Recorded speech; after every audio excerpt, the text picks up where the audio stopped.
Hello guys, ಇವತ್ತು college ಇತ್ತು ಅಂದ್ಬಿಟ್ಟು ಬೇಗ ಎದ್ಬಿಟ್ಟು ರೆಡಿ ಆಗಿಬಿಟ್ಟು ಸರಿ ಅಂತ ಬ್ಯಾಗ್ ಹಾಕ್ಕೊಂಡು ಹೊಂಟಿದ್ದೆ ನನ್ನ ಫ್ರೆಂಡ್ ಮನೆ ಕಡೆ. ಸರಿ ಅಂದ್ಬಿಟ್ಟು ಫುಲ್ಲು ಇವತ್ತು ಜಿಗ್ಜಾಗ್ ಫಸ್ಟ್ ಕ್ಲಾಸ್ ಹೆಂಗಿರುತ್ತೆ ಅಂದ್ಬಿಟ್ಟು ಬಂದೆ ಗುರು. ಸರಿ ಅಂದ್ಬಿಟ್ಟು ನಮ್ಮ ಕಾಲೇಜಿಗೆ ಹೋಗಿ ಬಂದೆ ಅಂದ್ಬಿಟ್ಟು ನಮ್ಮ ಫ್ರೆಂಡ್ ಕರ್ಕೊಬರೋನು. ಅವನು ನನಗೆ ಬಸ್ಸೇ ಆಗ ಸರಿ ಅವನು ಅಂದರೆ ಆದರೆ ಇಬ್ಬರು ಒಂದೇ ಕಾಲೇಜಲ್ಲ, ಬೇರೆ ಬೇರೆ ಕಾಲೇಜು ಆದ್ರೂ ಒಟ್ಟಿಗೆ ಹೋಗ್ತೀವಿ. ಸರಿ ಅಂದ್ಬಿಟ್ಟು ಅವ್ನ ಮನೆಗೆ ಹೋಗೋಣ ಅಂದ್ಬಿಟ್ಟು ಅವ್ನ ಮನೆಗೆ ಬಂದೆ ಗುರು. ಅವ್ನ ಮನೆ ಮೆಟ್ಲುಗಳು ನೋಡಿದ್ರಂತೂ ಫುಲ್ಲು ಸೈಕು. ಸೆಕೆಂಡ್ ಫ್ಲೋರಲ್ಲೈತೆ ಮನೆ.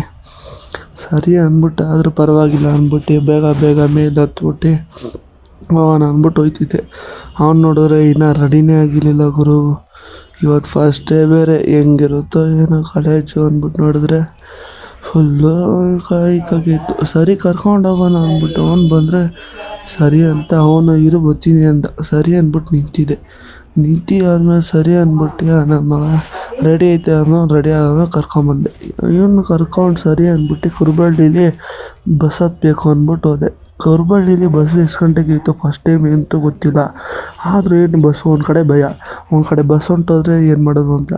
ಸರಿ ಅಂದ್ಬಿಟ್ಟು ರೋಡ್ ತುಂಬ ಫುಲ್ ಬಂದರೆ ಕುರುಬಳ್ಳಿಗೆ ಬಂದೆ ಗುರು. ಕುರುಬಳ್ಳಿಗೆ ಬಂದನು ಒಂದು ನಿಮಿಷನೂ ನಿಂತ್ಕೊಳ್ಳಿಲ್ಲ, ಕರೆಕ್ಟಾಗಿ ಬಸ್ ಬಂತು. ಸರಿ ಅಂದ್ಬಿಟ್ಟು ಕುರುಬಳ್ಳಿಗೆ ಬಂದು ಅವ್ನು ಫುಲ್ಲು ಬಸ್ ಸ್ಟಾಪ್ ಹತ್ರ ನಿಂತ್ಕೊಳ್ಳೋಣ ಅಂದ್ಬಿಟ್ಟು ಬಸ್ಗಳು ನೋಡ್ತಿದ್ರೆ ಒಂದೊಂದು ಬರುತ್ತೆ, ಒಂದೊಂದು ಹೋಗಲ್ಲ.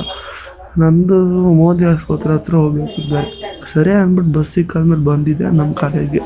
ಬೆಳಗ್ಗೆ ಬಂದು ನೋಡಿದ್ರೆ ಬರೀ 5 ಜನ ಬಂದಿದ್ದು. ಸರಿ ಅಂದ್ಬಿಟ್ಟು ಕಾಲೇಜ್ ಮೆಟ್ಟು ನೋಡಿದ್ರೆ ನಾವು ಮನೆಗಿಂತ ದೊಡ್ಡದು.